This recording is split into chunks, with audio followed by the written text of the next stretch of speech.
咧同品牌設計師Tommy Lee 合作嘅，今次嘅合作咧超越咗傳統嘅製作手法，佢製作出嚟嘅設計咧有意境、有音響同埋有不同嘅元素喺裏邊嘅。點樣組裝為一個音響又有爐啊，又有咖啡爐，又有一個元素喺度，同埋做一個新型嘅一個大型嘅不鏽鋼台咧，同埋仲有一個不鏽鋼山嘅雕塑喺度。產品與產品之間嘅比例咧相當重要，高度也好，重量也好，都係我哋計算之中嘅一個產品需要嘅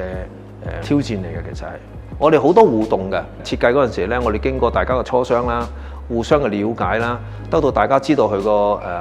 個喜好啦。所以硬件方面咧，我哋覺得可以突破嘅。咁但係於產品比例上邊咧，我哋一定要一個融合，我先可以做到一件好嘅產品。